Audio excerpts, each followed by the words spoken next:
चुनावी बॉन्ड को लेकर मचा घमासान थम नहीं रहा है। सुप्रीम कोर्ट एसबीआई पर लगातार दबाव बना रहा है।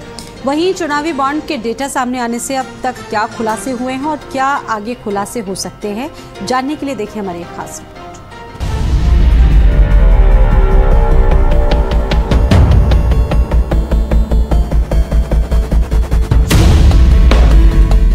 इलेक्टोरल बॉन्ड को लेकर रोजाना नया मोड़ सामने आ रहा है। एक तरफ जहां सुप्रीम कोर्ट लगातार इस मामले को लेकर गंभीर नजर आ रहा है, तो वहीं एसबीआई द्वारा लगातार लापरवाही की जा रही है।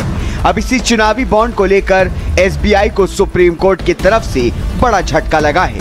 कोर्ट ने एसबीआई चेयरमैन को 21 मार्च शाम 5 बजे तक सारी जानकारी साझा करने का आदेश दिया है। इसके साथ ही कोर्ट ने चुनाव आयोग को एसबीआई द्वारा मिली जानकारी को अपनी वेबसाइट पर अपलोड करने का आदेश दिया है।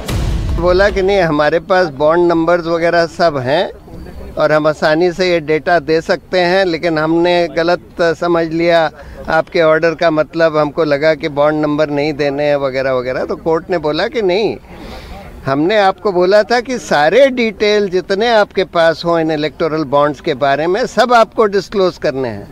उसका ये मतलब नहीं था कि आप बॉन्ड नंबर नहीं देंगे या और कोई डिटेल नहीं देंगे। तो उन्होंने बोला है कि सारे ही डिटेल्स जो भी उनके पास बॉन्ड के बारे में हो वो पूरे के पूरे डिस्क्लोज करें।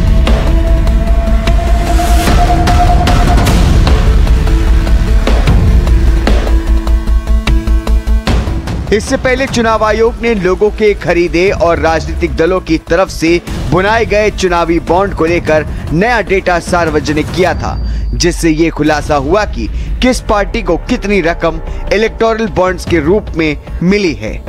आइए एक नजर डालते हैं उन टॉप 5 पॉलिटिकल पार्टियों पर जिनको सबसे ज्यादा चंदा मिला है।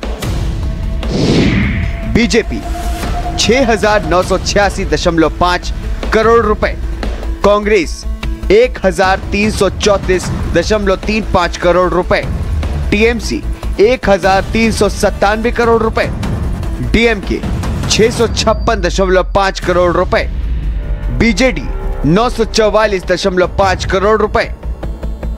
एक और जहां इलेक्टोरल बॉन्ड को लेकर कोर्ट एसबीआई को फटकारने में लगा है, तो वहीं इसके इर्द गिर्द होने वाली राजनीति भी तेज हो गई।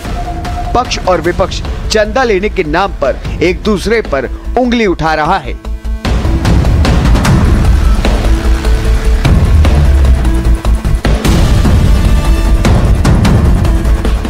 बता दें कि पिछले महीने सुप्रीम कोर्ट ने ऐतिहासिक फैसले में राजनीति में फंडिंग के लिए लाई गई चुनावी बॉन्ड योजना को रद्द कर दिया था, जिसके बाद कोर्ट ने एसबीआई को खरीदे गए चुनावी बॉन्ड की जानकारी चुनाव आयोग को सौंपने का निर्देश दिया था, जिसके बाद से ही एसबीआई की तरफ से ढिलाई देखने को मिलती रही है।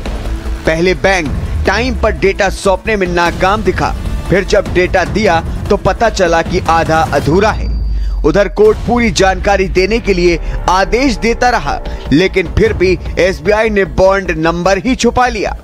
एक बार कोर्ट ने एसबीआई को पूरी जानकारी देने के लिए फिर से फटकार लगाई है।